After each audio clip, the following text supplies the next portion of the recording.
momento y no tengo manera de poner, de poner otra luz. Vale. Segunda cosa, agradeceros a todos que estéis participando. Antes, en la reunión previa que teníamos para organizarlo todo, Ángel nos ha dicho que si estábamos 20 era un éxito, como estamos 30 entiendo que esto es éxito y medio por lo menos, entonces nada, muy contento de que estéis. Bueno, antes de empezar un poco con la presentación, bueno, tampoco hace una presentación, preparo un mapa conceptual con unas ideas para explicar un poco, porque yo la verdad es que, muy bien, agradezco la invitación de que se crea que yo puedo aportar algo, puedo generar algo, pero yo, entre los que os conozco de antes y de acciones previas, entre los propios organizadores, que a muchos de ellos les sigo y sigo su trabajo, y que he leído vuestras presentaciones y vuestros intereses y vuestros currículos, la verdad que creo que sabemos todos los que estamos hablando. Lo único que yo lo que entiendo es que el papel que se plantea para mí es un poco el generar las condiciones para que creemos un diálogo de cosas. Yo, si me piden que haga una pequeña introducción sobre patrimonio, sobre lo que creemos que es patrimonio, a dónde avanzaremos, creo que estaremos todos de acuerdo. Entonces, voy a dar unas pinceladas muy rápidas de cuestiones generales para que luego a ver si podemos generar un espacio de intercambio en el cual cada uno desde su propia visión matizada, pues consigamos generar una dinámica de intercambio que al final es lo entretenido, ¿no? Yo tengo claro, con este público mi función no es iluminar aquí con el conocimiento de la universidad, porque es irreal. Vosotros, muchos de vosotros sabéis más que yo, estáis mucho más pegados al terreno. Para mí el mundo rural es algo desconocido, y yo soy un urbanita de ciudad, que lo único que he ido por ahí es, como bien dice Ángela, excavar, ¿no? Entonces, ¿qué os voy a contar yo sobre X cosas? Pero si consigo con una cierta exposición de unas ideas que yo creo que estaremos todos más o menos de acuerdo y que os podéis sentir representadas, pues generar una dinámica de intercambio de ideas, pues bueno, me parecerá que consigue el objetivo.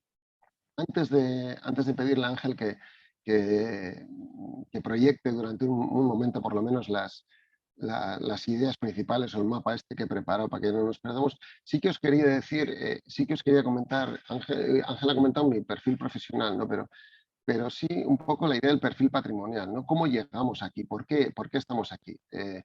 Yo creo que es importante.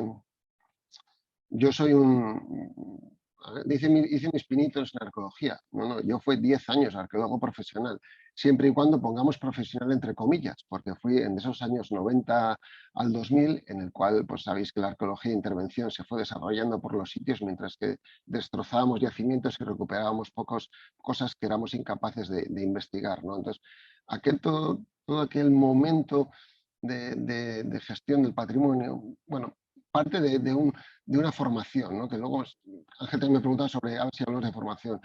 Yo me formo como historiador en los años 90, finales de los 80, primeros 90, historiador generalista, con lo cual mi perspectiva de la historia y la que se estudiaba entonces, pues os lo imagináis, hechos y más hechos. Y en cuanto a patrimonio, historia del arte, monumentalidad y grandes hitos. No estamos hablando de cosas. Pero cuando empezamos a trabajar en arqueología, somos muy conscientes de una cosa. Yo, por ejemplo, en el ámbito en que yo me muevo en Didactia de las Ciencias Sociales, que nos dedicamos al estudio, a la enseñanza-aprendizaje de la historia y la geografía, básicamente, otras ciencias sociales, pero interesa nuestro ámbito. Nosotros decimos que el grupo de los ex-arqueólogos, porque un arqueólogo se lleva siempre encima, el grupo de los ex-arqueólogos somos de alguna manera como un lobby. ¿Un lobby por qué? Porque nosotros en su día, cuando estamos trabajando, ya éramos conscientes de que la gente no comprendía lo que excavábamos. Aquí era un montón de piedras.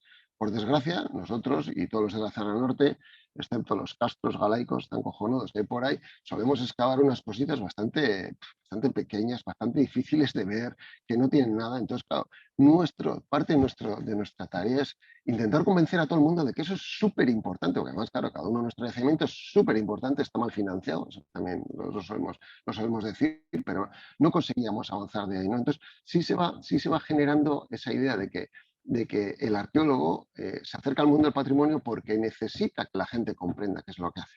¿De acuerdo? También es cierto que ese mundo del arqueólogo, ese mundo del que trabaja en pequeñas investigaciones, en ermitas, en granjas que se están trabajando, etcétera, etcétera, nos alejamos completamente en nuestra investigación de lo que es un patrimonio monumental. La verdad que es un patrimonio pequeño, pero en muchos casos sabemos que es fuertemente identitario porque cada uno lo quiere, cada uno lo valora. Los pueblos son los que te contratan para hacer esas tareas, porque puede parecer más o menos pequeño, pero tiene un fuerte valor, ¿no? Entonces, por un lado, yo creo que ya ese grupo de arqueólogos en el que yo me encontraba, pues nos encontramos preparados para saber que el patrimonio, para estar ahí dándole vueltas a aquello, que el patrimonio en el que nos formamos, las grandes catedrales, los grandes restos romanos, etcétera, que tú alrededor no tienes ni uno, pues no solo es un patrimonio, hay un montón de cosas pequeñas que tienen valor para pequeñas comunidades que están muy cerca. Pero para mí en concreto, y yo sí que le quiero dar valor, lo que supuso una catarsis con respecto a la comprensión de lo que era el patrimonio y lo que tenía su valor, es la aparición o la emergencia de dos patrimonios o dos tipos de patrimonio fundamental, que para mí son, por un lado, el patrimonio industrial y por el otro lado, el patrimonio inmaterial. Hace 20 años de esto mucho nos hablaba. Es más, se empezó a hablar de patrimonio industrial, pero porque se empezaron a hacer inventarios con respecto en relación a la reconversión industrial de los años 80, que hacen ya 40 años de aquello. Pero seamos sinceros, revisamos hoy en día los libros del patrimonio industrial que se hicieron en su momento con grandes, y aunque estuvieran catalogados, más de la mitad se han derribado. Pero en aquel momento, pues esa emergencia del patrimonio industrial hizo ver claramente que algo que no tenía un valor genérico para la sociedad, sino que tenía un valor específico, coño, pues podía ayudarnos a comprender lo que era el patrimonio. Y la otro caso yo creo que es ya cuando consigues, por lo menos desde el punto de vista de un exarqueólogo como yo, el desapego del patrimonio con respecto a lo que es el resto o el hecho monumental o el elemento físico es la comprensión del patrimonio inmaterial. ¿Por qué unas ideas? ¿Por qué una manifestación? ¿Por qué algo es patrimonio? En cuanto comprendes por qué eso es patrimonio, que es porque la gente lo ha conservado, porque la gente establece vínculos emocionales con ellos, es cuando ya has conseguido separarte por completo del patrimonio como algo monumental, como las comisiones de monumentos del siglo XIX, y has llegado a un punto de modernidad de lo que es el patrimonio, ¿no? Yo quería contaros un poco cuál es el itinerario por el cual yo he llegado aquí, que creo que algunos de vosotros lo compartiréis, otros tendréis otras cosas parecidas, pero sí que creo que estaremos de acuerdo todos en ese valor de lo pequeño, de lo identitario, de lo fundamental para una pequeña comunidad. No necesitamos que nadie venga de fuera a decirnos que esto es patrimonio. ¿De acuerdo? Esa idea, no lo sé, a mí, por ejemplo, me genera mucha incomodidad las ideas de los conceptos de patrimonio mundial, ¿no? Patrimonio mundial, es que no lo sé, no termina de ir adelante. Bueno, esta era un poquito la presentación que os quería hacer. Si me pones un momentito Ángel, el mapa conceptual que he preparado.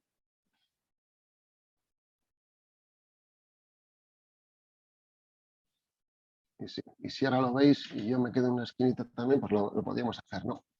Bueno, con respecto un poco a la entrada que os he hecho, en esa idea previa de patrimonio monumental que manejábamos o en la que nos educamos, la idea es que los patrimonios sí eran colectivos porque era el reconocimiento de una autoridad que decía que aquello era patrimonio. ¿De acuerdo? A partir de ese reconocimiento, pues salían todas las listas de patrimonio mundial y había más o menos acuerdo al respecto en esas ideas.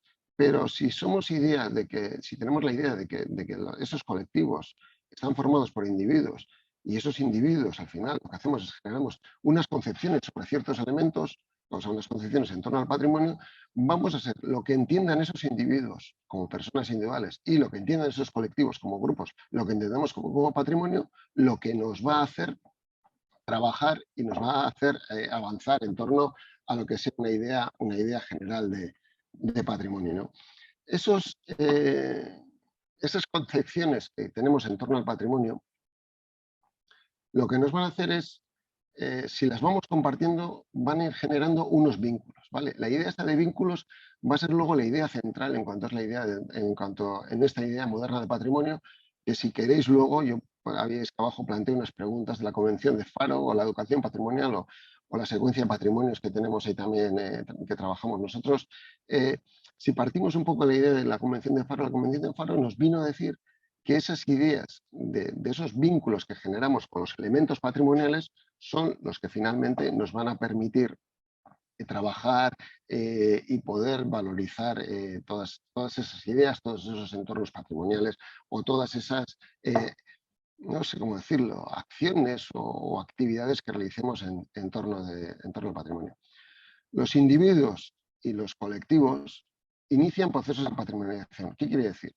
Quiere decir que nosotros, como grupos, como personas individuales y como grupos que nos reconocemos en el territorio o en la clase o en los intereses, empezamos a dar valor a ciertos elementos. ¿Eso qué conlleva? Conlleva que se inicie un proceso de patrimonialización. Un proceso de patrimonialización no quiere decir que lo que estemos trabajando sea patrimonio, porque reconozcamos que al final el que sea patrimonio o no tiene que tener un acuerdo social y tiene que tener un acuerdo social de un grupo significativo, ¿de acuerdo? Un grupo significativo que vive ese patrimonio. Pero si conseguimos, si arrancamos esos procesos de patrimonialización, muchas veces llegan a buen puerto y además en un montón de casos esos proyectos van a conllevar a su vez procesos de identificación. ¿Qué queremos decir cuando estamos hablando de identificación? Estamos hablando de ese proceso en el cual hemos hecho nuestros elementos patrimoniales de nuestra cultura, de nuestros antepasados, de lo que nos hace ser personas, de lo que nos hace ser un colectivo reconocible, que luego a su vez nos permite de una identidad, y como tenemos esa identidad que la creamos directamente sobre esos propios elementos, pues nos va a permitir trabajar para ellos. Esos procesos de patrimonialización, identificación que realizan esos colectivos acaban generando comunidades patrimoniales y comunidades patrimoniales que pueden ser en muchos sentidos diversas y que trabajan en diferentes planos, ¿no?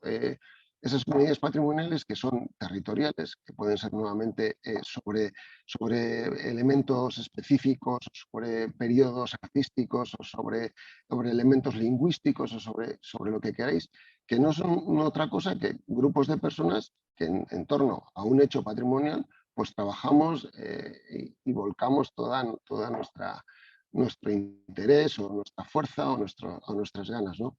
Yo creo que esos procesos de patrimonialización, yo era un poco lo que quería unir con el medio rural. Yo entiendo que esos procesos de patrimonialización, y corregirme si no es así, creo que se dan de una manera muy natural en el medio rural. ¿Por qué? Porque son profundamente identitarios, o sea, son elementos nuestros. Y además, en muchos casos, la situación de abandono o de falta de protección que tienes nos hace que si nosotros no nos preocupamos por ellos, ¿quién va a venir a preocuparse? Es que esa es la realidad. O sea, también se entiende que tenemos otro montón de necesidades y esas parece que son las últimas. Con lo cual, las comunidades rurales, yo creo que el proceso de patrimonialización es muy natural porque no hay nadie y somos pocos los que nos podemos preocupar de este tema. Claro, si es que lo vimos desde el punto de vista de la identificación, creo que estas identificaciones además son muy potentes y muy profundas en el medio rural. Porque desde esa idea de que si nosotros no lo hacemos, sabemos que ellos somos nosotros. Si pensamos que el patrimonio son los vínculos y patrimonio es las relaciones que las personas generamos con el patrimonio, lo que lo valorizamos, lo que hacemos que eso salga a la luz, que tenga un valor para otros. O sea, si no lo hacemos nosotros, ¿quién lo va a hacer en un entorno rural? Por eso mencionaba, ¿no?, que la patrimonialización la entiendo como un proceso muy natural, pero la identificación me parece que es muy profunda y muy potente, porque sí que hay una idea de que bueno, prácticamente somos nosotros las únicas personas que deben salir adelante.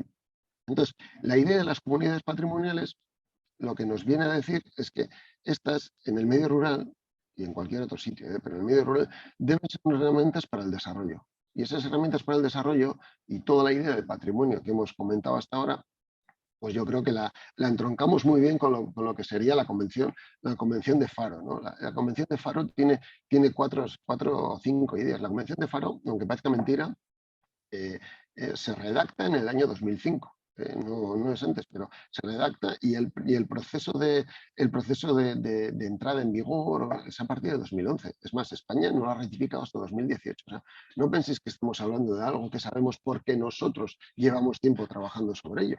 Es más, muchos de nosotros, incluso en el momento que se aprueba Faro, igual no estábamos siendo conscientes de lo que estábamos haciendo, estaba recogido, pero sí te ayudan este tipo de cosas a ser consciente de que participas de otra comunidad más amplia que cree en estos valores. ¿De acuerdo? Entonces, a partir de Faro, yo lo que creo que se hace es, en esta idea general de patrimonio, se impulsa un nuevo concepto o una nueva idea de patrimonio cultural, ¿no? Que da valor a eso, a lo que son las personas y lo que son los valores que generan esas personas, independientemente del hecho arquitectónico o del hecho patrimonial en sí, ¿no? Entonces, esas personas son las que van a definir a través de sus acciones y a través de sus propios intereses, van a generar unos vínculos que van a ser los que van a definir qué es lo que es el patrimonio cultural, ¿no? Como veis, toda esa idea de Faro, que ahora hoy en día estamos, lo mismo que ahora estamos con los ODS, hemos pasado también de Faro a los ODS, que son cosas muy yo creo que están en línea, están alineadas y que las estrategias van bien.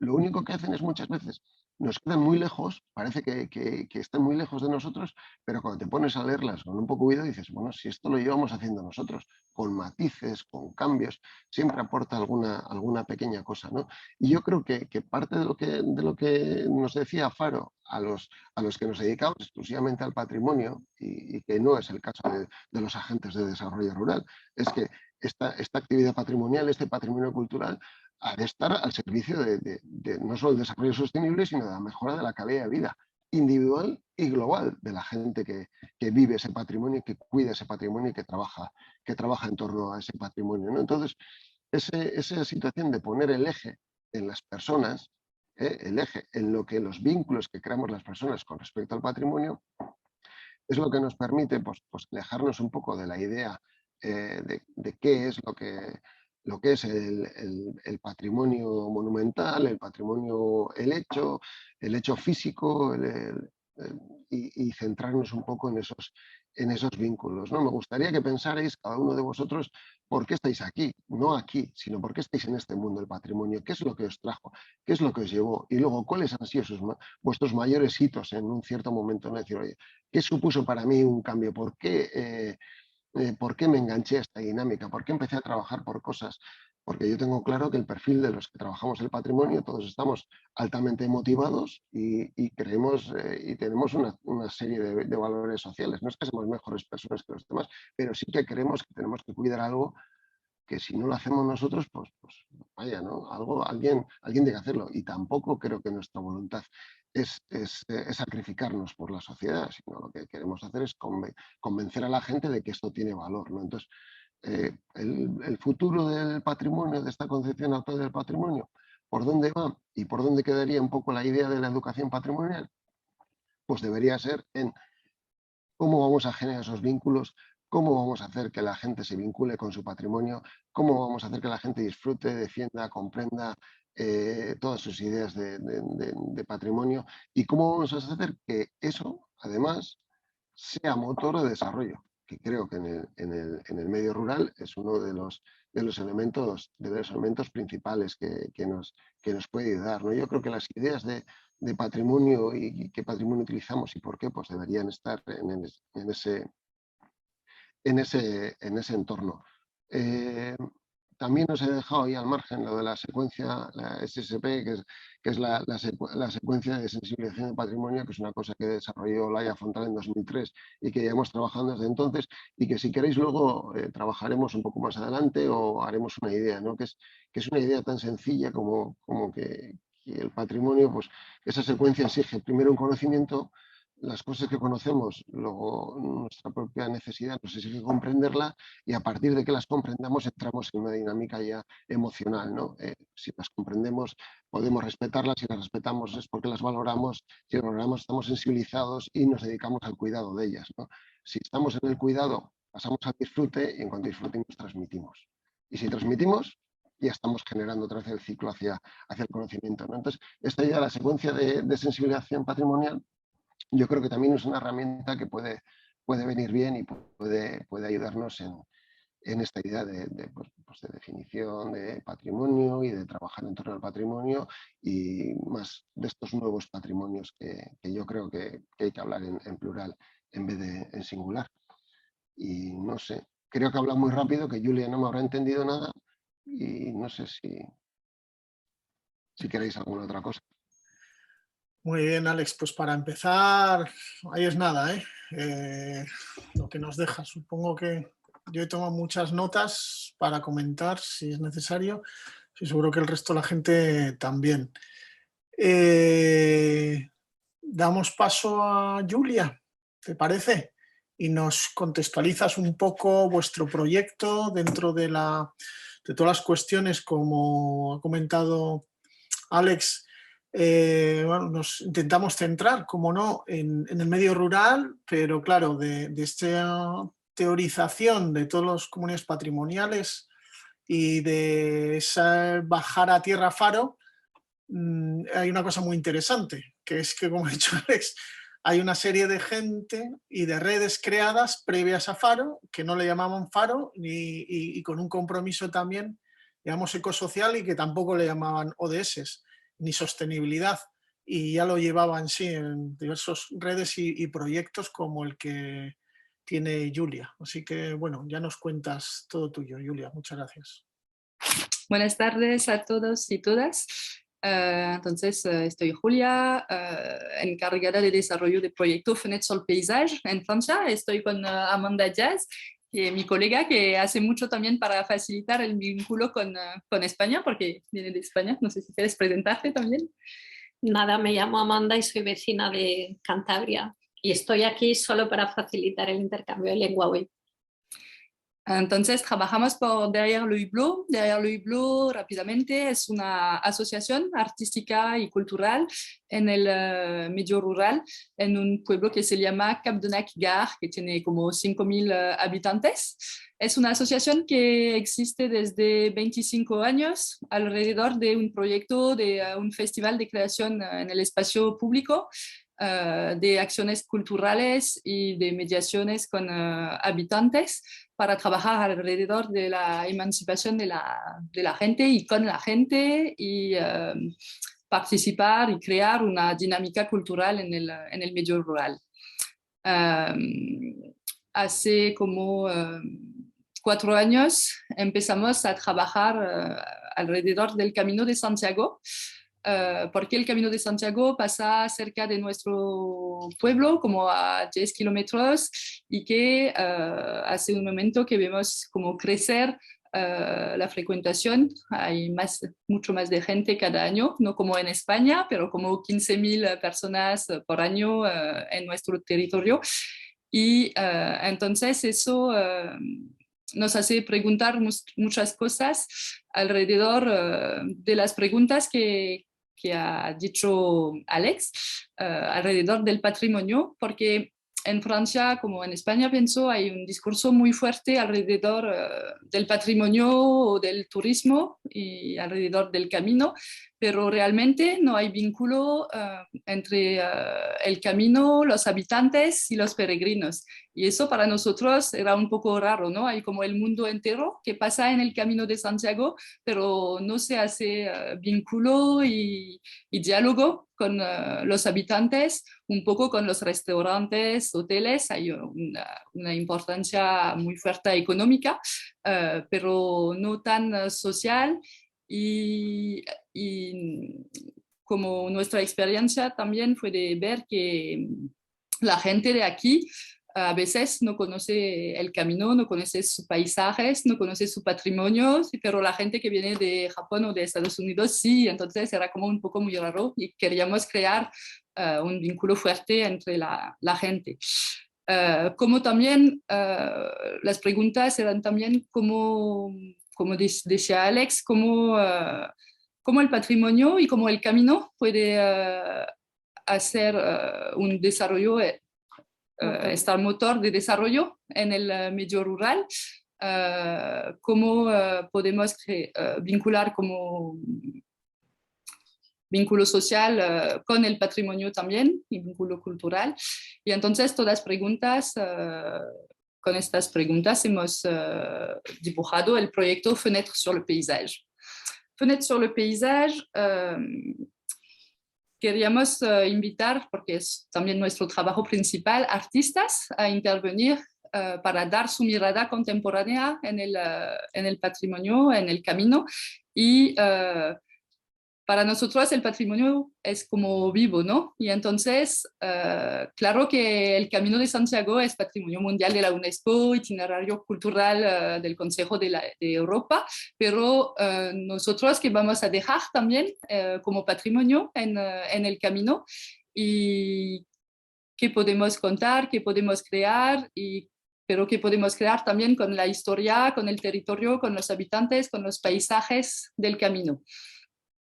Entonces, Fenêtre sur le paysage hoy, para describir un poco el proyecto, es construido alrededor de 3 ejes. Un primer eje es la creación de una colección de obras de arte refugios en el camino.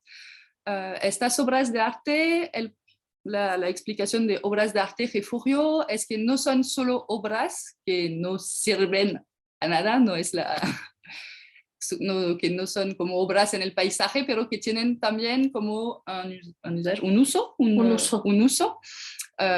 Proponemos a la gente de poder dormir adentro, de tener una experiencia muy fuerte de dormir en la naturaleza o de mirar el paisaje, de hacer una pausa en el paisaje. Y entonces nos interesaba mucho doble cosa de una obra de arte que como revela y desperta un poco el cotidiano y la mirada de la gente para ver las cosas de manera diferente, y también poder utilizar a la obra de arte para dormir, para pasar un momento y para unirse con la gente que pasa en el camino. Estas obras también de arte son como creadas a partir del territorio realmente. Es decir, que no es un camión que va a llegar con la idea del artista y poner la obra en el camino, pero es realmente un proceso que es largo, que toma tiempo, de reuniones, de residencias del artista y de encuentro con las historias de los habitantes, con los saber hacer del territorio y todo eso. Por ejemplo, un primer ejemplo que podemos... Mientras Julia os va presentando el proyecto, voy a ir subiendo al chat fotos, ¿vale? Para quien quiera solo estar escuchando ahora la escucha, y quien quiera ver las fotos después, pues lo podéis ver después, pero va a ilustrar un poco todo lo que os cuenta. Entonces, para ilustrar la primera obra de arte que hemos creado, está cerca de nuestro territorio, como 20 minutos de Cap de Nagar, en el departamento del Lot, y es un lugar muy fuerte, con un paisaje muy bonito. Es en el corazón del Parque Natural Regional de Causse du Quercy. Es un lugar donde hay 3 dolmenes, y un dolmen es inscrito al Patrimonio Mundial de la UNESCO. Y es también un paisaje y una biodiversidad muy fuerte. En este lugar hay saber hacer fuerte alrededor de la piedra seca. Pueden ver como las murallas de piedra seca, porque el lugar es como... no hay mucha tierra, sí, es muy de piedra, y entonces hay muchas construcciones en el medio rural, como murallas, pero también cabañas para las personas que guardan las ovejas, que se llaman caselles o gariottes. Y hemos invitado Encore Heureux Architectes, un colectivo de arquitectos que viene de la región, que ha nacido aquí y que tenía como una sensibilidad muy fuerte con este patrimonio, y entonces que ha propuesto una piedra, como 2 carpas de piedra seca, para invitar a la gente a dormir y a ver el paisaje en una terraza, una terraza de piedra seca. Lo que fue muy interesante es como el intercambio entre los arquitectos y los artesanos del territorio, porque los artesanos del territorio han trabajado mucho con los arquitectos que que nunca habían trabajado con tierra seca, y entonces era realmente como un intercambio muy fuerte. También con los habitantes, porque los habitantes y, por ejemplo, los campesinos los cazadores de la zona habían también como un conocimiento del lugar muy fuerte, y todo eso ha permitido hacer como esta creación de Super Cairú y una apropiación muy fuerte que tenemos hoy de esta obra con, por ejemplo, la gente o asociaciones en el camino que se van a caminar cada semana o cada fin de semana, o que organizan como caminatas para ver a Super Cairú. Super Cairú, que es como también un símbolo para la municipalidad de Grealú, donde está. Lo que podemos decir de esta experiencia, porque es la misma metodología para cada obra, es que no trabajamos solo derrière le hublot con las artistas, pero hacemos una gobernanza con todos los actores de la zona. El parque natural, la mancomunidad, el municipio, la asociación pastoral de la zona, habitantes también de la zona, y el Consejo de Arquitectura, la Oficina de Turismo. Y entonces es todas estas formas de reuniones, de encuentros, que dan la riqueza del proyecto. Y para acabar sobre Super Cairú, después si tienen preguntas puedo contestar. Solo decir que somos muy felices porque hemos tenido el premio de arquitectura de la región Occitania la semana pasada, y que es como un reconocimiento muy fuerte para los también habitantes y los saber hacer y los artesanos de la zona. Super Cairú también, para lo que decía Alex, es muy importante en el desarrollo económico del proyecto, porque vamos a buscar como financiamientos que no tenemos aquí en el territorio para este proyecto, y que como 90% del financiamiento va directamente al proyecto, porque hemos utilizado piedras de la zona, hemos abierto una carrera de piedra. Son los artesanos que han tenido lo más de dinero en el proyecto también, y también los alojamientos de la zona, y todo eso es como un círculo muy fuerte, muy importante para nosotros. Una otra y última entrada en estas obras también es el nivel ambiental y ecológico. Es que Super Cairú es una obra reversible, que si... ¿De impacto cero? Impacto cero, sí. Solo hay piedra seca y madera, entonces si no queremos más Super Cairú, el paisaje regresa como antes, ¿no? Y eso fue muy importante también para nosotros, para el parque natural, que intentamos hacer eso en las otras obras. Algunas imágenes quizás, pero no voy a comentar, sino voy a hablar demasiado de las otras obras que tenemos en el camino. Tenemos 3 más. Le Refuge. Le Refuge es una obra de un artista de otra estética, no es un arquitecto, una obra de un artista que hace performances, y se puede ver también fotos con los habitantes que han participado al proyecto. Y que se inspira también de como rocas graníticas que hay en el paisaje. Otra obra, Vivre Seul, de Elias Guénoun, un arquitecto, que es más de madera y sobre un concepto muy fuerte de recuperación de madera que había en 3 casas del pueblo, como madera del siglo XVII y XVIII, que fue reutilizada. Eso era también muy interesante.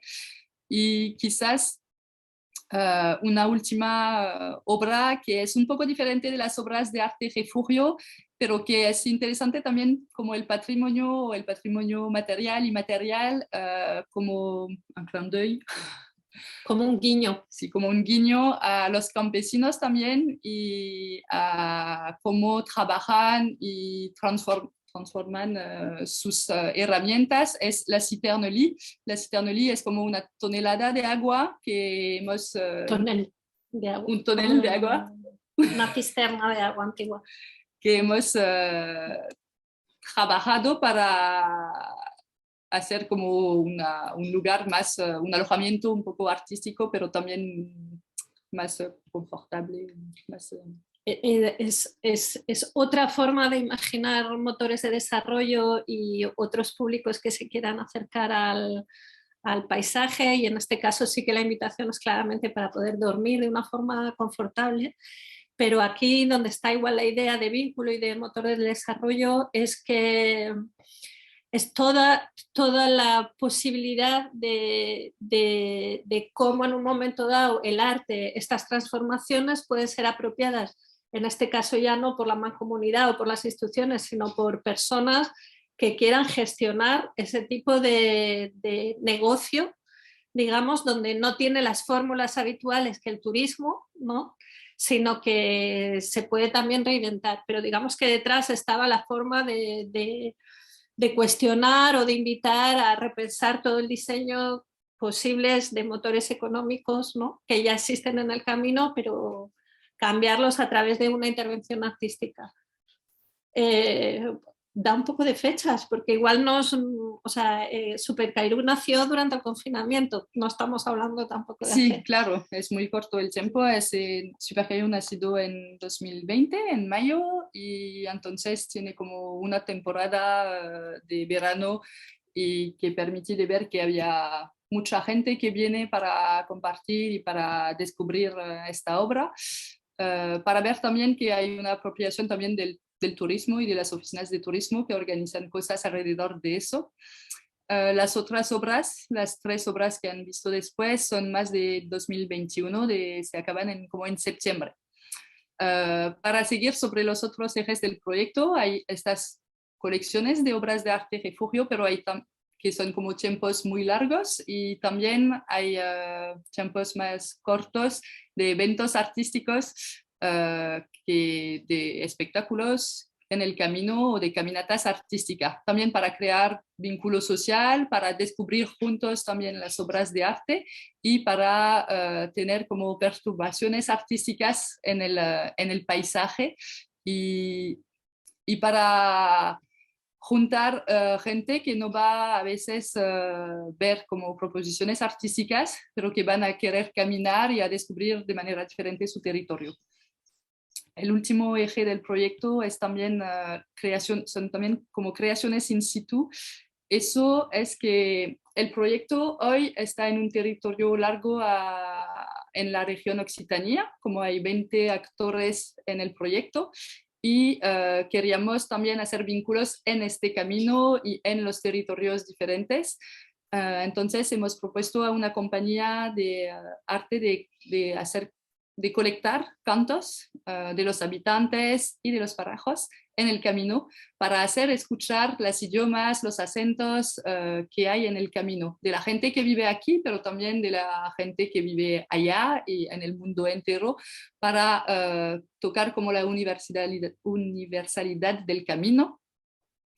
Y entonces trabajamos en eso, y vamos a tener como instalaciones, como nidos de cantos en el camino que se podrían lanzar con una...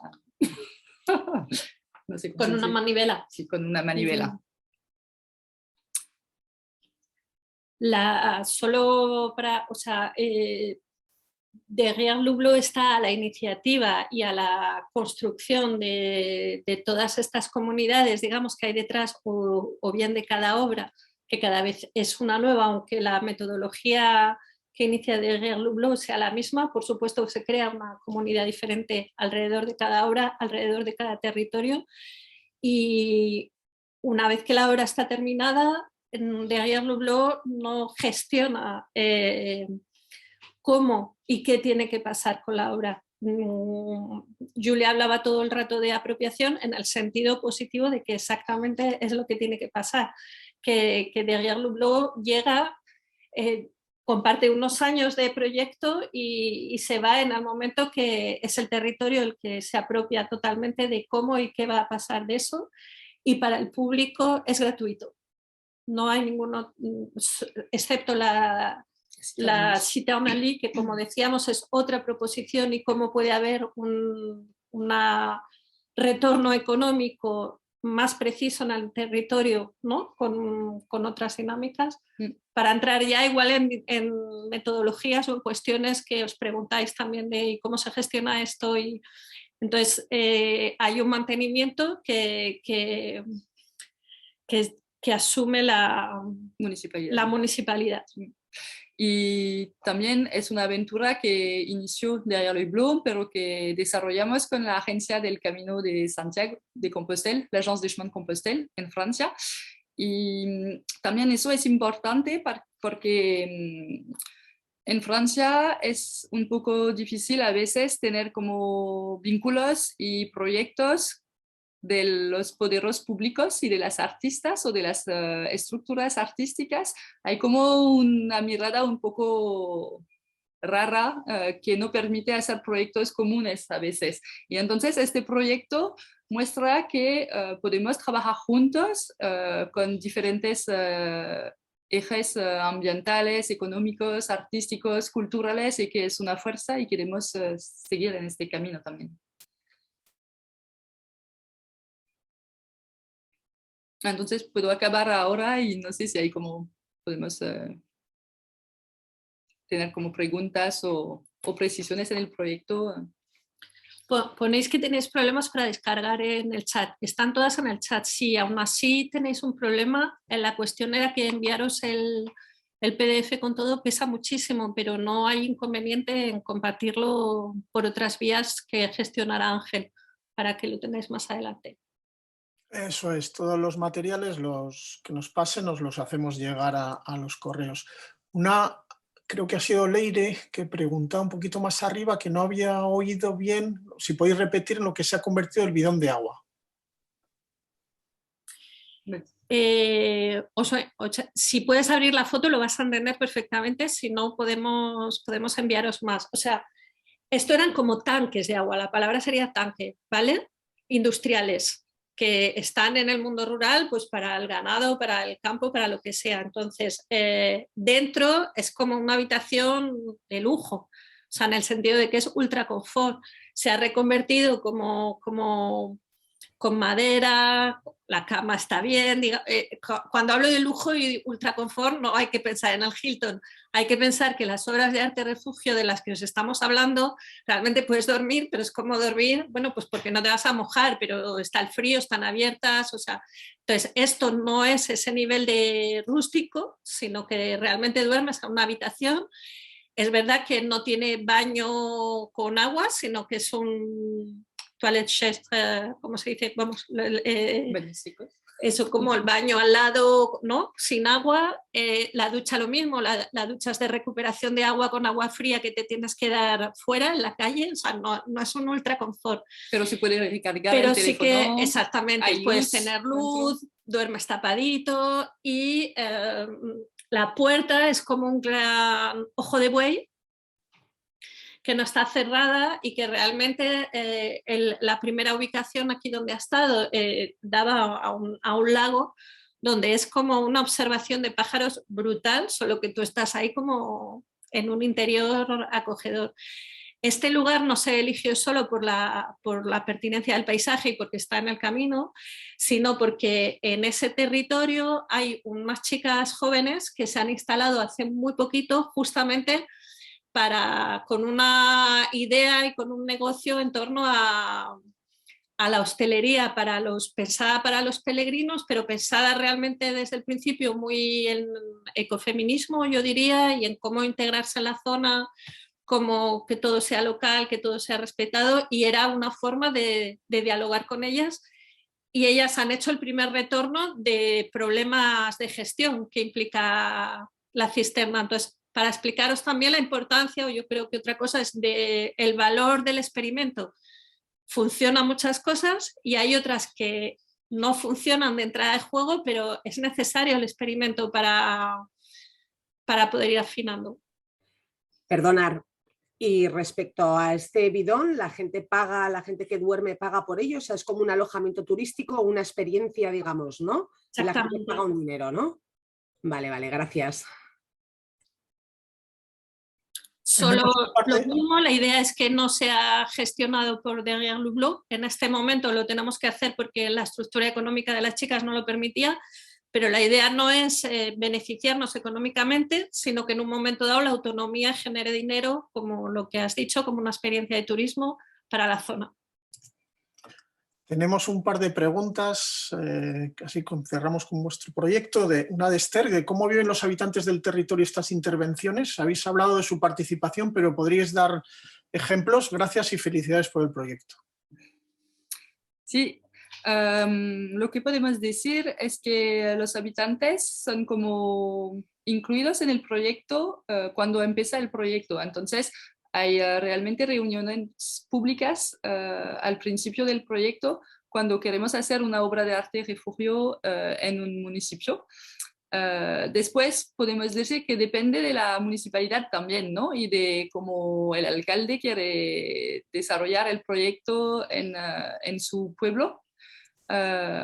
Porque hay alcaldes en algunos pueblos que son muy participantes y que quieren asociar a todo el pueblo, otros un poco menos, pero hemos hecho realmente cada vez como reuniones públicas, hemos buscado también los lugares de implantación de la obra con la gente del pueblo y cada vez que las artistas vienen encuentran gente del pueblo, habitantes, algunos que sabemos que tienen como memoria del pueblo, pero otras también como son abiertas, reuniones abiertas. Entonces, por ejemplo, por Super Keiru hemos tenido como una persona que conocía todas las plantas de la zona, que nos ha compartido todo eso. Había el cazador que estaba que nos contaba cómo mirar los animales en el lugar de Super Keiru, todo eso. Entonces, hay gente que participa. Después, no es como todo hay preguntas realmente de los habitantes también porque es dinero público y entonces de dónde viene el dinero y por qué y cuál es el impacto y el sentido del proyecto.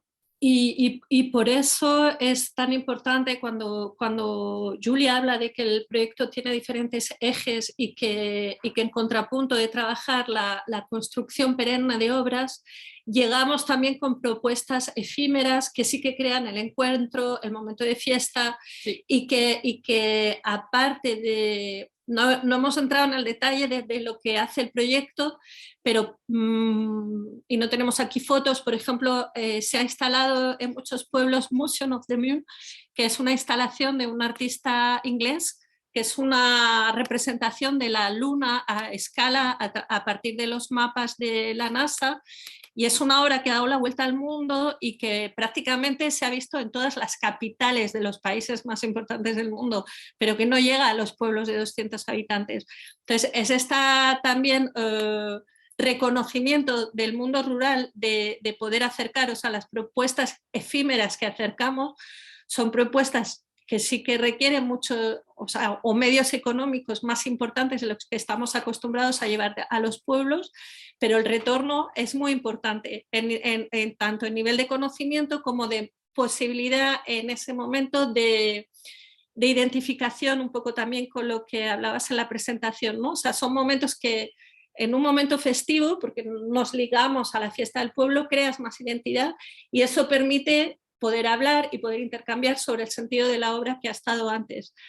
Cuando hacemos estos eventos o cuando hacemos el momento de varios eventos durante todo un día de caminata en el camino, intentamos abrir todas las puertas. Derrière le Blog no tiene focos, no tiene un escenario, no tenemos nada.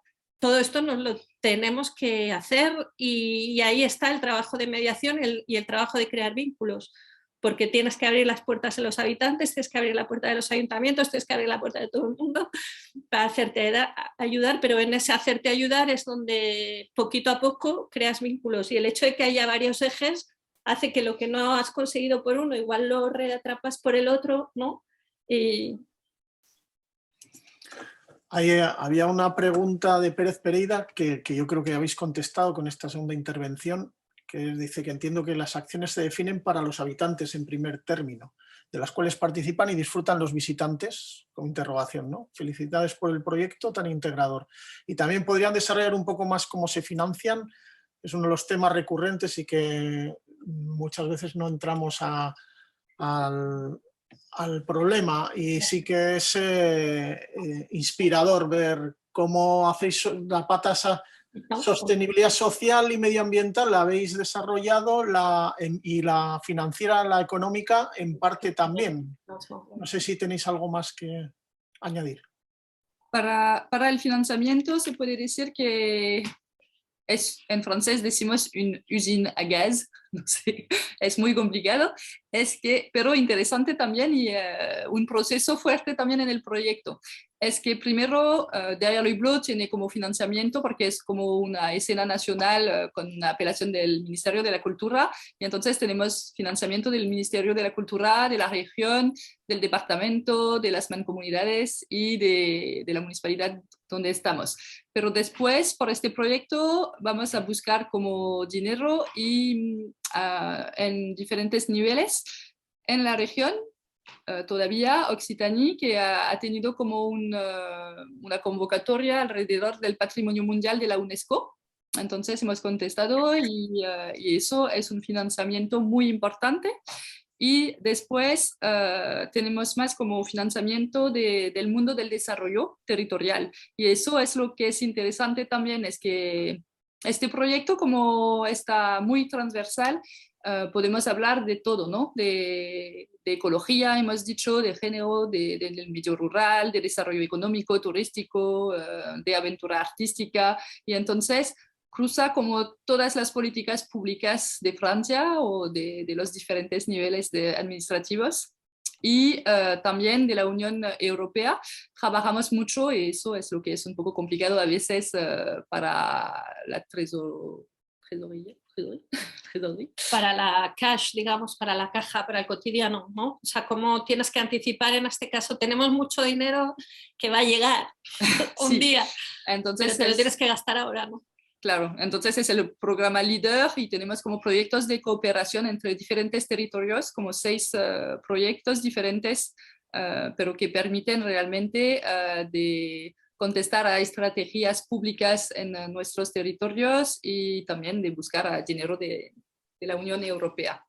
Y después hemos hablado del proyecto en la región Occitanie, pero hoy estamos como desarrollando el proyecto a nivel nacional con 2 otras regiones. Eso vamos a hacerlo próximos años. Y también intentamos en Europa, porque había una pregunta alrededor de eso también. Y ahora estamos más encontrado, como decía Ángel, actores, agentes de España, de Portugal también. Le hemos acogido la semana pasada en Francia, pero intentamos buscar cuáles son las herramientas que vamos a trabajar, como programas como Europe Creative, Sudoe, Leader, quizás, o otras como cosas como eso. Sí, muy bien. Solo una cosita también, parte de la metodología, en el caso de las obras de Fugio, el coste es fijo. O sea, digamos, la propuesta dentro al artista que se invita no es que esto es el límite. Tienen un sobre, digamos, fijo para todo, desde la concepción a la realización, todo, donde de ahí ellos tienen que gestionar a qué artesanos de la zona van a implicar, cuánto tiempo va a durar, cuáles son los materiales, pero cada obra cuesta lo mismo. Eso es porque queremos que si hay municipios que tienen como presupuestos muy diferentes, y entonces permite eso tener como una coherencia en el itinerario completo.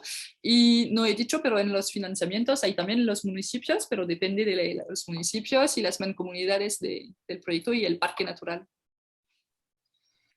Como veis, muy, muy diverso, tanto en contenido como en financiación, que seguramente, bueno, los costes de adelantar todo el dinero, ¿no? Esos costes financieros que pueden venir de las famosas partidas que tienes que gastártelo ahora y esperar a que te llegue en algunos casos. Pero está como comprobado como Como son clave todas las agencias de desarrollo local, los proyectos de, bueno, las oficinas que gestionan los fondos europeos en cada territorio, en cada región, ¿no? Por lo menos en España, y cuestiones que implican a una red más amplia de formas de hacer, sobre todo, ¿no? En la línea que comentaba Alex. En este sentido, si nos había llegado previamente de Pablo, creo recordar, una solicitud en cuanto a tratar, ¿no?, que fuera interesante plantear la posibilidad de colaboraciones que existen para proyectos culturales transnacionales, ¿no?, en el marco del programa que acaba de comentar Julia, de Europa Creativa, ¿no?, que se abren justamente ahora la nueva margen 21-27. En ese aspecto sí trasladaros que el año que viene, el año 22, precisamente, va a ser el año europeo de la juventud y va a tener especial, esto es lo que dice Europa y nos lo han confirmado hoy la oficina de Europa Creativa del Ministerio, especial relevancia y protagonismo el patrimonio cultural y el turismo cultural, en este aspecto orientado a la juventud en general, pero sobre todo orientada a juventud.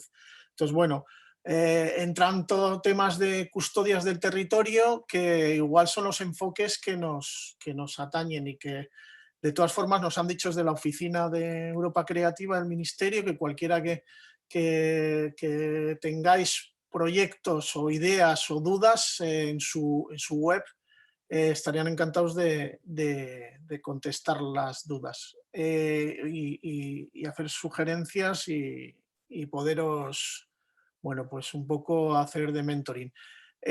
Intentaremos quizá que el próximo, no sé si va a ser posible, en próxima jornada esté el Ministerio.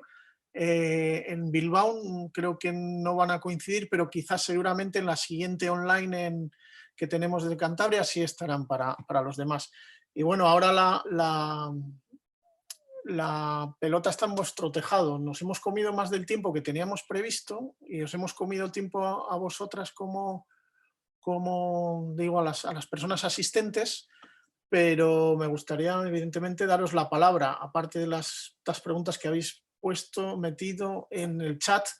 Pues es vuestro turno de pedir la palabra, intervenir, preguntar, opinar o entrar al debate, porque si no yo soy los que amenazo con preguntar aquí a Alex varias cosas. Así que por ahí, si alguien quiere intervenir, tenéis la palabra.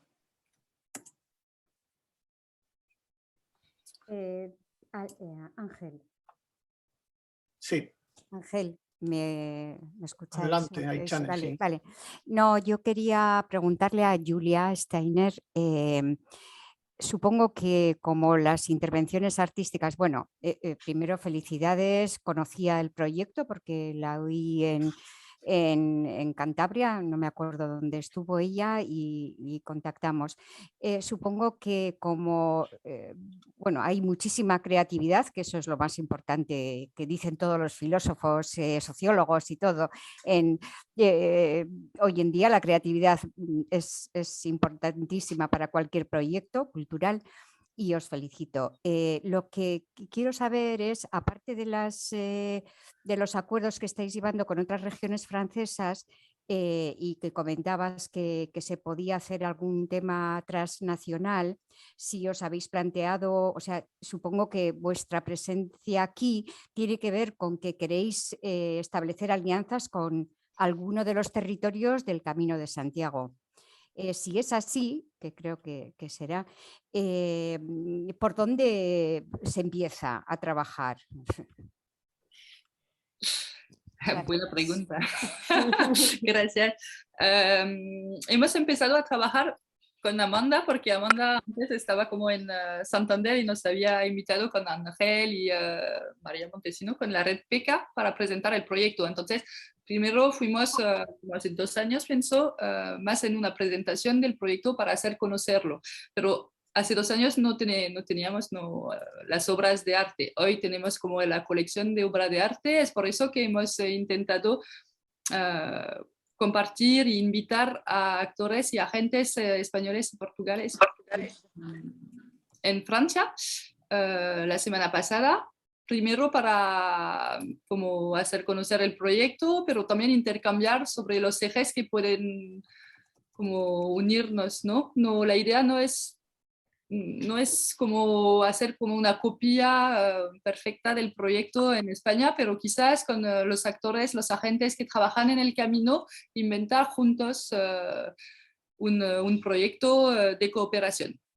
Hoy había como 11 participantes la semana pasada y había como la Universidad del Rey Juan Carlos de Madrid, había como el Festival de Arquitectura de Logroño, concéntrico, también la región de Galicia y diferentes... los museos, la red de museos de Lugo. Sí, claro. Y también personas de portugués de la Universidad de Porto.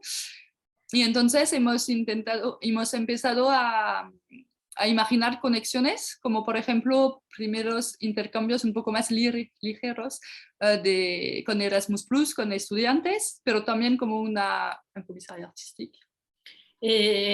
Compartir el comisariado de una obra, por ejemplo, en el Festival de Concéntrico. Estar aquí forma parte de la colaboración con La Ortiga, ¿no? Y como ir conociendo. Es la sensación, lo que ha dicho Julia, el único pero de lanzarse a un proyecto grande como Europa Creativa sin conocerse, es de verse atrapado en un proyecto escrito donde no sabes exactamente qué quieres hacer, realmente hacia dónde vas y por qué. O sea, la importancia de que no se desvirtúe y al revés, que se reinvente totalmente. O sea, para que no se desvirtúe la esencia del proyecto, primero hay que trabajarlo como sería en España. Para que eso pase, primero hay que conocerse. Para conocerse se trata de tener estos... Y entonces estamos en esta primera fase de conocimiento juntos y nos enrollamos con quien sea, estamos abiertos, estamos buscando novios y novias por todas partes. Ya. Gracias. Sí. Pero para acabar, en marzo pensamos organizar, quizás con el Instituto Francés, vamos a contactarlos, una avenida en España, como quizás una semana para encontrar a gente en Madrid o en el camino para seguir en este camino. Gracias. A ver, Leire Leicator, supongo, Leire Barrera, ¿sí? Sí, hola, muy buenas a todos y a todas. Bueno, a ver, yo por ubicar un poco mi pregunta, tengo una empresa de turismo en la comarca de Encartaciones, que es la zona más occidental de Vizcaya. Es un entorno totalmente rural, de hecho me ubico en el Valle de Carranza, que es el valle más grande de Vizcaya, y su actividad principal económica es la ganadería, ¿no? Y bueno, aunque estoy siempre totalmente ligada al turismo, pero también tengo mi corazoncito para el patrimonio, que lógicamente no siempre está vinculado al 100% con el turismo, ¿no? Antes, cuando ha intervenido Alex, ha comentado que él cree que en la zona rural es más fácil, o en un entorno rural, porque al ser pues igual poquitos habitantes o un entorno más pequeño, y más olvidado, pues que quizás estos habitantes piensan y dicen que si no lo hacemos nosotros, pues ¿quién lo va a hacer?, ¿no? Pero yo, en mi experiencia personal, me encuentro todo lo contrario. Entonces, no sé si vosotras o Julia en este caso y el resto de los participantes en el foro, pues tienen esa percepción, ¿no? A mí me cuesta mucho que la gente vea el patrimonio en un entorno, la gente de aquí, o sea, la gente de estos pueblos, ¿no? Que vea su patrimonio. Habéis hablado de dólmenes, de túmulos, y Ángel lo conoce porque estuvimos en un cursillo aquí y toda esta zona, y sabe que hay un montón, y los propios ganaderos no le dan importancia. O sea, nos cuesta mucho transmitir y mentalizar a la gente que no solo los túmulos y los dólmenes, sino que muchísimas otras cosas más son patrimonio. Entonces yo cuando lo digo a Julia me encanta, o sea, escucharla, pero no sé si también ellos han encontrado muchos inconvenientes o les ha costado mucho convencer a la gente o hacerle entender a la gente que todo lo que, o muchas cosas de las que nos rodean el entorno rural es patrimonio, porque a mí me cuesta horrores, la verdad. No sé. Bueno, ahí, ahora comenta Julia, yo te diría que efectivamente si hablamos con la gente, con los ganaderos, y tenemos alguno en la Ortiga. No solo quiero, o sea, no quiero personificar en ganaderos, me refiero a nivel general, o sea, general, pero con la aquí gente. un ejemplo, lo de los ganaderos, pero no, vamos, ni mucho menos, No, en general es un ejemplo. Nosotros o con las mujeres que hemos estado en el último mes en diversos valles de Cantabria trabajando en el mundo rural, si les hablas, es un poco la línea que decía Alex. Nosotros no les hablamos de patrimonio cultural. No hablamos de patrimonio cultural porque automáticamente entran en la línea de la institucionalidad, ¿no? De piedras, de ermitas, de lo que está construido, y no te hablan cuando entramos en participación por un lateral, les dejamos los usos, los hábitos, las costumbres, el desarrollo que has dicho tú, ¿no? De su propia actividad, de cómo se hace lo que llamamos custodia del territorio desde un ámbito más diferente del día a día. Es cuando te empiezan a hablar sobre todo de lo que Alex llamaba la identización. Es decir, y empiezan a lo que realmente les une a todas esas piedras. Esos vínculos, esos, ¿no? de objeto a vínculo, ¿no? que dicen los expertos en educación patrimonial, ¿no? Y desde el observatorio se habla así clarísimamente. Nosotros hemos aprendido a entrar por un lateral. Es verdad que esos propios ganaderos, sin saber que eso es un túmulo, ¿no? En el caso que nos ocupa un poquito en el lado de Cantabria, pegado justo a Carranza, como bien sabes, hemos trabajado y no le llamamos túmulo ni menhir, simplemente son la que desde hace 4.000 años mantienen esas piedras porque son útiles para ellos y ellas para otro asunto que es mucho más funcional y se conserva gracias al desarrollo territorial. Entonces, la cuestión es cómo nosotros, sí, a mí me parece una gran pregunta, cómo podemos incorporar esas formas de hacer a la gente, ¿no? Nosotros desde la Ortiga sí que no tenemos más. A mí personalmente me cuesta muchísimo. Ainchane sabe que desde aquí participamos siempre en las jornadas de patrimonio europeas, pedimos siempre la colaboración de los vecinos pues a la hora de, pues no sé, cuando han sido, por ejemplo, sobre las escuelas, antiguas escuelas, por poner un ejemplo, pues mismamente libros, material escolar, cuadernos que guarden ellos, ¿no? Para crear un patrimonio también respecto a la educación, ¿no? Y vamos, he tenido 2 vecinas en un valle de 2.500 habitantes que me han acercado 4 libros de cuando estudiaban, o sea, que vamos, que es un poco a nivel general, ¿no? Yo me encuentro un poco una barrera, un muro ahí que me cuesta mucho, y no sé si los demás también se lo encuentran o no, o es algo más de ciertas zonas, por cultura o por lo que sea, ¿no? No, lo desconozco, la verdad. Quizás lo que podemos decir en el proyecto quizás es que es un proyecto que crea vínculo con la gente porque es la pregunta del patrimonio, pero también con una mirada contemporánea, pero la mirada contemporánea llega a partir de lo que toca la gente y de lo que vive la gente, de lo que ha construido la gente de la zona, ¿no? Como Superqueiro, por ejemplo, es como un saber hacer muy fuerte de piedra seca y entonces es como también un homenaje a toda la historia de la zona, a toda la historia y los saber hacer de los habitantes. Entonces, pienso que era un poco diferente que de venir con un proyecto quizás nuevo, contemporáneo, sin vincular con lo del territorio. Y otra cosa es también el trabajo de mediación que podemos desarrollar alrededor del proyecto con las escuelas de la zona, con los niños que también hacen mediación con sus propios padres y las asociaciones locales y la gente. Y también toda la mediación que tenemos con el municipio. Pienso que tenemos una suerte fuerte también, es que en nuestros pequeños pueblos tenemos como personas en los municipios, alcaldes o consejos del equipo municipio que son muy entusiastas y que comparten que defienden el proyecto con sus habitantes y entonces crea esta fuerza y esta comunidad. Luego también, no sé dónde está tu objetivo, cuáles son los objetivos. Quiero decir que en el fondo, volviendo a lo que comentaba Alex, yo creo que de los objetivos de Derrière le Bleu es el vínculo y el vínculo vivo. Entonces, quiero decir, para nosotros es ya un éxito si vienen dos señoras a traernos algo, porque nuestro interés es estar en ellas. Lo digo porque, por ejemplo, en Super Cairou la gente viene a merendar. Ese es nuestro éxito. O sea, no sé si entiendo que hay una búsqueda en el vínculo todo el rato de que las cosas que proponemos a la vez tienen esta lectura de artista contemporáneo y todo eso, pero a la vez buscamos la accesibilidad en el vínculo.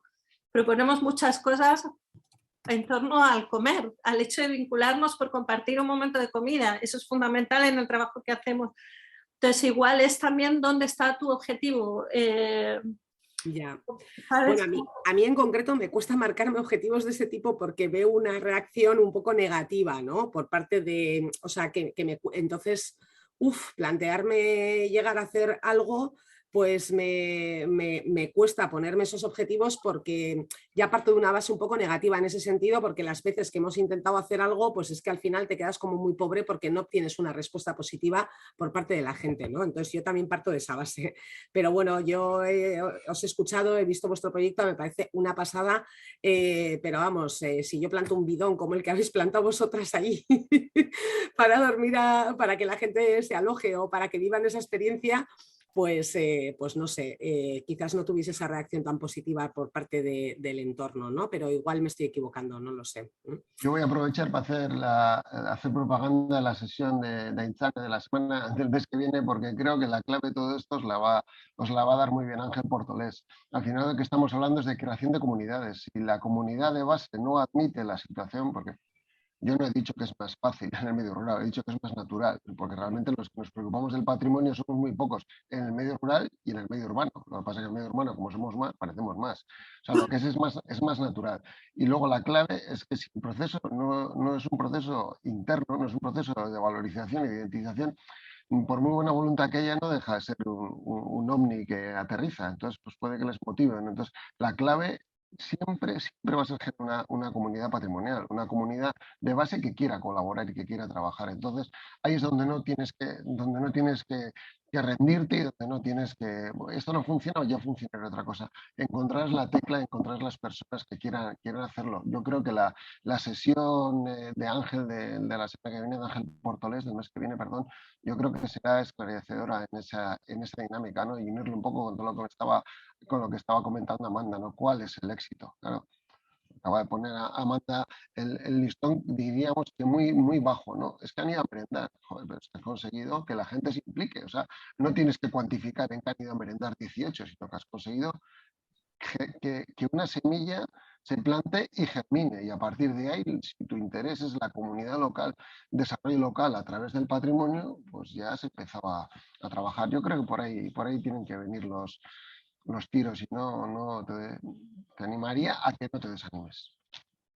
Tenemos otra serie de, muchas gracias, de palabras pedidas. No sé si Sara estaba primero, pero no sé si he visto que Ángeles intentaba levantar la mano antes. No sé si, creo que no. Si no solicitas, Sara, cuando quieras. Hola, muchas gracias. Bueno, voy a bajar la mano lo primero, si puedo. Nada, lo primero, gracias y hola y buenas tardes. Que yo trabajo en un proyecto, soy la responsable de un proyecto que se basa prácticamente todo en la participación y en la creación de comunidad en el territorio rural en el que vivo, que para ponerse en contexto es un valle que está en quiebra porque era un valle minero y ahora ya no hay minas, claro. Entonces, de 18.000 habitantes que había antes, pues ahora no llegamos a los 8.000, o sea que os podéis imaginar que es muy complicado entrarle a la gente con propuestas sobre que si innovación cultural, que si participación, que si vamos a montar un centro cultural como motor de desarrollo rural, porque lo primero porque están hasta aquí de que si las becas Miner, que si los fondos de no sé qué, que si la reconversión, que al final nunca pasa nada y nunca se ve ningún impacto, y de repente llega ahí pues una chavalina así con el pelo corto a decirles, oye, vamos a juntarnos y hacer un montón de cosas y tal. Y cuesta mucho, y al principio costó mucho. Entonces, aparte de que creo que lo que dijeron antes me pareció básico, el tema de la comida, que desde el proyecto lo conseguimos mucho a través de la comida y de crear momentos festivos y ambientes festivos en los que se crean vínculos emocionales más allá de laborales o de funcionales. Nosotras lo intentamos hacer un poco al revés, ¿sabes? Como tenemos un montón de patrimonio, tenemos un patrimonio castreño súper grande porque hay como 13 castros inventariados y 2 visitables y hay muchísimo patrimonio natural, o sea, es una cosa, es como una bomba de relojería el valle que tuvo 100 años de monocultivo de carbón, pero está impresionante. Entonces lo planteamos un poco al revés, o sea, vamos a hablar con todo el mundo, da igual del sector que sea, y a ver qué problemas hay y a ver cómo podemos resolver esos problemas a través del patrimonio que tenemos. Y de alguna forma el patrimonio se acabará conservando y poniendo en valor solo gracias a que se ve su funcionalidad y se ve su impacto si se usa de una determinada forma, ¿sabes? O sea, como que le dimos un poco la vuelta. En ningún momento hablamos de patrimonio, ni de cultura, ni absolutamente nada, solo preguntamos problemas y propusimos soluciones a través del patrimonio con el que trabajamos. Y después de 2 años y pico, el mes pasado conseguimos hacer un festival que tuvo muchísimo impacto, excesivo de hecho, porque teníamos un aforo como de unas 300 personas y fuimos más de 1000, así que fue un poco problemático, pero en ese mismo momento, con todo el mundo alrededor, con los hoteles llenos, con las casas rurales llenas, con los restaurantes que no podían más, el bar del pueblo me gritaba desde que nos revientas el pueblo, o sea que se vio de repente como el impacto económico y el impacto social y todo eso que se estaba creando, y fue cuando de repente ya la gente empezó como a decir en alto, oye, pues igual la cultura es una herramienta de desarrollo, pues igual nuestro patrimonio cultural, igual nuestro patrimonio natural, igual nuestro patrimonio arqueológico se puede utilizar para resolver nuestros problemas. Entonces, como que yo simplemente, humilde aportación es que lo que nos funcionó muy bien fue darle la vuelta. Preguntar qué problemas había y ver cómo los solucionamos a través del patrimonio y no ir directamente a cómo conservamos y valoramos el patrimonio. Muchas gracias por tu aportación. Pablo de Castro también había solicitado la palabra. Hola, ¿qué tal a todos? Bueno, hola a todas. Bueno, la verdad es que prácticamente en estas últimas 3 intervenciones que habéis hecho, pues se ha un poco desvelado lo que yo más o menos quería comentar, ¿no? Desde luego, la creación de comunidad es lo más importante, yo creo, es lo que va a resolver buena parte de los problemas. ¿Las acciones de mediación son necesarias? Por supuesto que son necesarias, pero hay que hacerlas con un cierto tacto y con un cierto cuidado. No podemos llegar a un lugar y convertirnos en gurúes del progreso, no ser invasivos, porque entonces puede que nos encontremos con resistencias que de otra manera a lo mejor no tendríamos. Es verdad también que los pasos pequeños son pasos y que cada paso es un gran paso en realidad. Si son 2 personas las que nos traen material, es un primer paso, es un planteamiento de inicio que bueno, hay que reconocer que ese tipo de acciones pues son importantes porque empezar siempre es complicado. Y yo creo que hay una cosa bastante importante también, que lo ha comentado Alex, es todo el tema que tiene que ver con los procesos de patrimonialización. Los proyectos que hagamos obviamente tienen que estar encaminados a establecer ese vínculo identitario. Sin el vínculo no vamos a conseguir absolutamente nada. Y es más, hay una cosa, yo personalmente trabajo en educación, soy profesor, he sido profesor de colegio 20 años, 22 años, estoy ahora mismo en la Facultad de Educación, trabajo con futuros maestros y a mí lo que me resulta también como catalizador de estos cambios cuando he llevado a cabo proyectos de este tipo en ámbitos rurales es el proyecto transgeneracional. Es decir, los niños o los jóvenes como agentes del cambio para quizá ayudar a romper esas barreras y esas resistencias que a lo mejor por la comodidad o pues sencillamente por el desconocimiento del paso del tiempo, pues determinadas mentalidades un poco más arraigadas pues tienen, ¿no?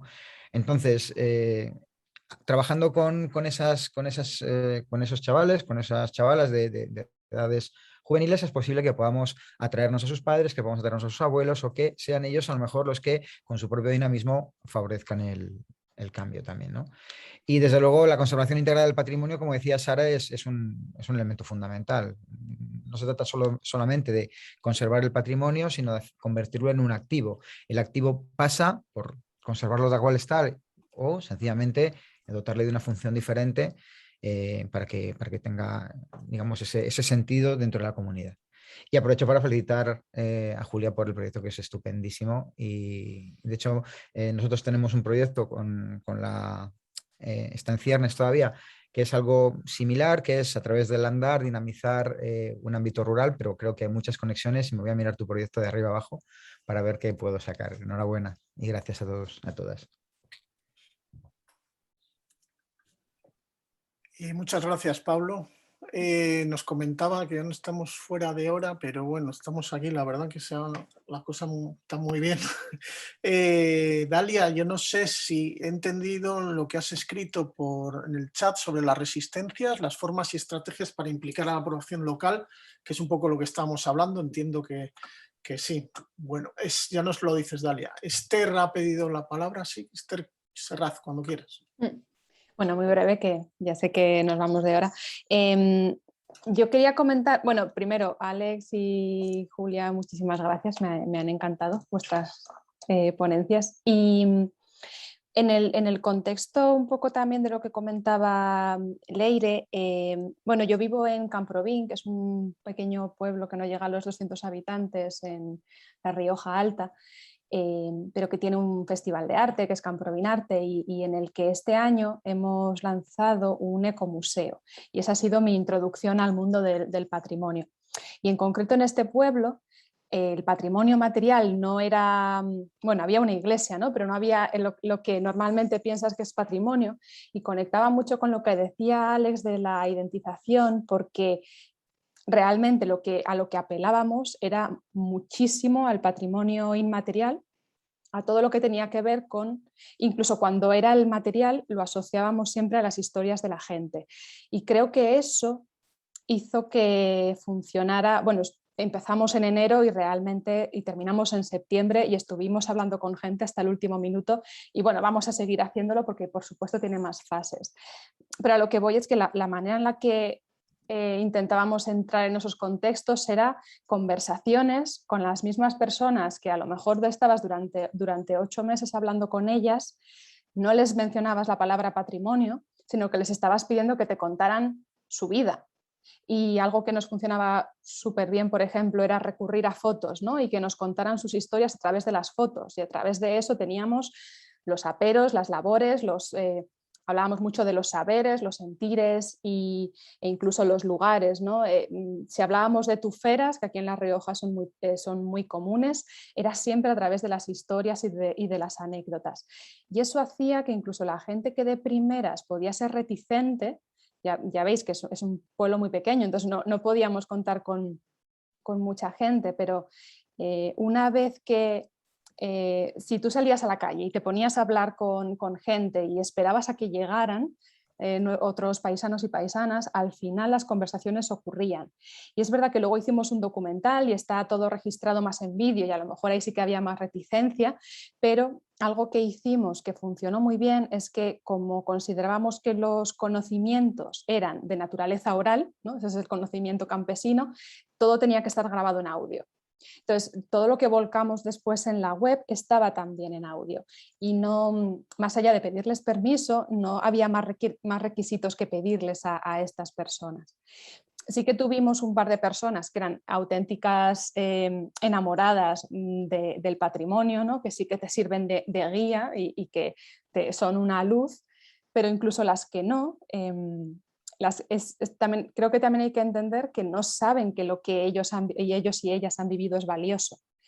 De hecho, algo de lo que más nos ha costado y que aún tenemos que seguir trabajando es, hacíamos una categoría de los cuidados, del trabajo de las mujeres, y ese todavía nos ha costado mucho porque es un espacio muy íntimo que cuesta mucho sacarles, ¿no? Va a requerir muchas meriendas en casas de mujeres para obtenerlo. Pero bueno, creo que pues lo que decía de ánimo y paciencia, porque sí es verdad que al principio tú lo ves como algo muy bonito, muy necesario además, y la gente necesita tiempo. Pero bueno, creo que... y una última cosa que hicimos, por si a alguien le sirve, es que Camprovín Arte es un festival que lleva 5 años y que la verdad es que está teniendo, para lo pequeño que es el pueblo, está teniendo bastante importancia en los últimos años. Este año lo mezclamos con el ecomuseo. Entonces, todas las intervenciones artísticas, que no eran solo murales, eran también, hay otro tipo de intervenciones que se han ido incorporando, tenían que estar asociadas al ecomuseo, lo que obligó, en el mejor de los sentidos, a los y las artistas a que conectaran con las personas y a que crearan esas obras a través de las historias de las personas. Pues bueno, es un trabajo continuo, pero estoy de acuerdo con que haya una pequeña porción de personas que quieran participar, tú ya puedes empezar a construir, y quizás otras, cuando vean lo que has hecho, se vayan sumando. Bueno, muchas gracias. Gracias a ti por la intervención. Tenemos que ir cerrando, lamentablemente. Tenéis una última oportunidad de pedir, mientras le pediría a Alex que nos hagas tu reflexión final. Perdón. Ahora sí. Digo que me pillas ahí en fuera de juego. Como la ¿Quieres? Te doy un poco de inspiración. No. Sí, es un poco, ahora mismo lo que estaba comentando, yo he estado disfrutando ahora, pues mientras que estaban comentando los proyectos, pues ahora mismo que está hablando Esther, pues me he ido a Google Maps, he paseado por el pueblo, he visto todas las imágenes de esto, lo mismo cuando estaba hablando Julia, he tenido la posibilidad de ir viendo las fotos que mandaba, pero luego he ido al mismo sitio. O sea, yo creo que hay un montón de opciones. ¿No? Creo que lo que ha vuelto a comentar ahora Esther al final es lo de que la gente del patrimonio somos gente altamente motivada. Y entonces lo que os decía con respecto a los arqueólogos al principio vuelve a ser ahora lo mismo. Nos consideramos que todo el mundo debería estar muy motivado en lo que hacemos nosotros, pero la clave es que lo que tenemos que hacerlo, tenemos que encontrar qué es lo que les despierta, qué es lo que les anima, qué es lo que hace que ellos sientan esa pasión por su pueblo, por su localidad, por lo que hicieron otros, por lo que se va a perder. Yo creo que la clave al final, y insisto en que creo que es súper importante la sesión de la semana que viene de Ángel Portolés, es cómo creamos esa comunidad, ¿no? Y esa comunidad se crea acompañándolos. No son procesos de acompañamiento en los cuales nosotros tenemos que hacer que ellos sean, si decimos que el patrimonio son las personas, o ya veo que aquí hay más ámbitos mucho más amplios que el patrimonio, pero sí la identidad, el desarrollo rural siguen siendo las personas, y esas personas tenemos, si creemos que realmente son los protagonistas, los tenemos que poner en el centro de la decisión, y por eso tendremos que conseguir qué es lo que nos hagan. Lo que decía Pablo, si vienen dos personas, pues son dos aliados que tenemos con los cuales tendremos que intentar construir entre los tres la siguiente vez para que seamos 5, ¿no? Los proyectos tienen que ser estratégicos, tienen que ser a largo plazo y luego confiar en el crecimiento exponencial de los proyectos. No tardan mucho en despegar, pero luego al final cuando despegan, pues eso, ¿no? Un sitio como el que acabamos de ver en La Rioja, un pueblo muy pequeñito, 200 habitantes, pero que tiene una acción importante, ¿no? Y el que han comentado anteriormente de las minas, ¿no? Que de repente te sale un montón de gente y estás a punto de morir de éxito, ¿no? Porque teníamos 400 y vienen 1000. No os podéis organizar y venir en 3 meses, pues no, nunca lo sabes, pero bueno, a partir de la experiencia, creer, crecer y sumar gente al proyecto. Pues callaos queda dicho, como suelen decir por aquí. Yo simplemente, bueno, perdón, Julia, si queréis decir algo antes del cierre, Julia, está todo hecho. No, muchas gracias por su acogida y sus intercambios, y podemos quedar en contacto si queréis o para intercambiar sobre sus proyectos y el nuestro, y vamos a seguir los diferentes talleres con mucho interés. Gracias. Muchas gracias a vosotras. Sí, os pasaremos un minutito a lo que, de las cosas que acaban de decir Sara y Esther. A mí lo que me resuena es que mucho de nuestro trabajo no es lo que accionamos, sino lo que escuchamos. Y no perder de vista, porque como decía Alex, somos tan voluntaristas y queremos hacer y hacer y hacer, ¿no? Y que mucho de lo que tenemos que hacer es dejar el espacio para justamente no hacer, sino de escuchar, de recibir, y que va a ser a través de esa materia que lo que construimos tenga sentido, ¿no? Y que a veces, bueno, porque nos piden resultados, porque nos piden Y en ese escuchar, yo creo, yo veo a Julia trabajar, ¿vale? Os puedo decir que también este proyecto es como trabaja Julia, que es brutal. Pero ella escucha mucho también, por eso me ha resonado, y también a los que ponen el dinero.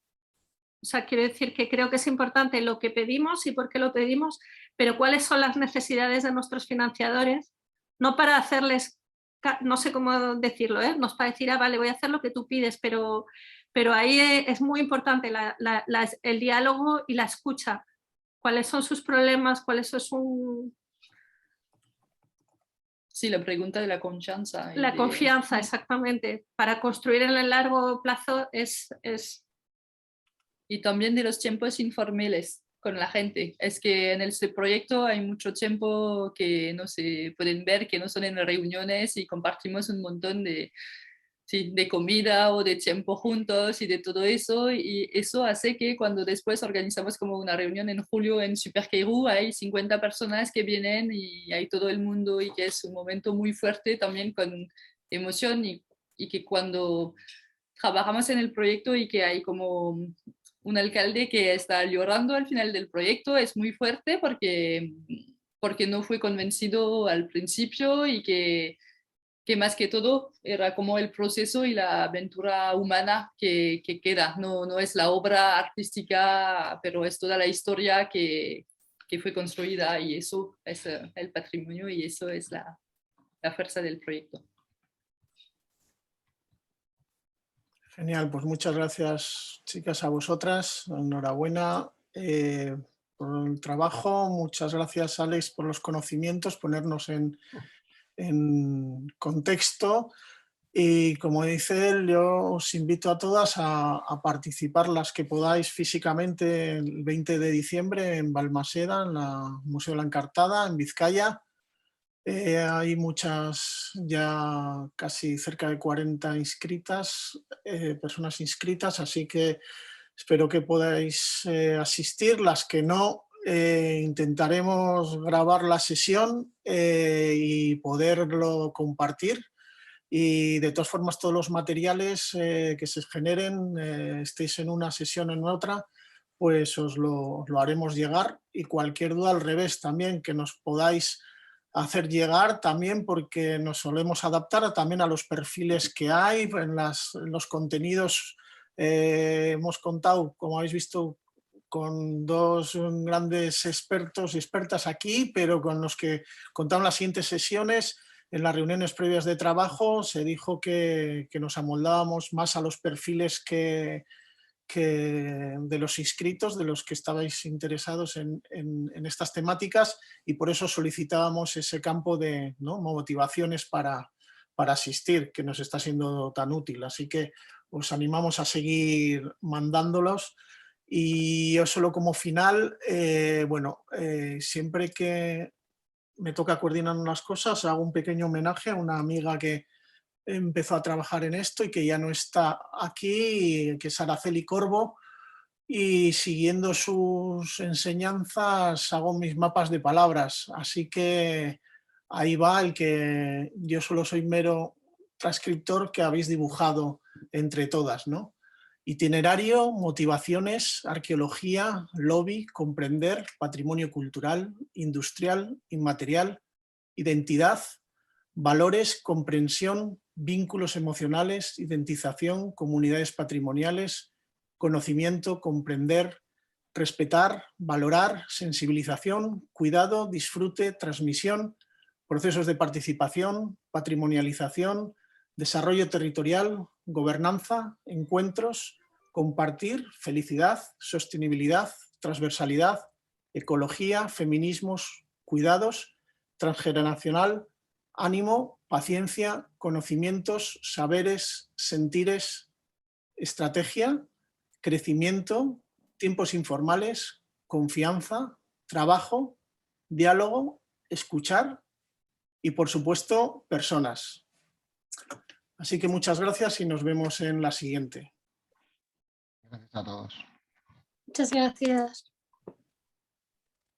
Muchas gracias. Chao.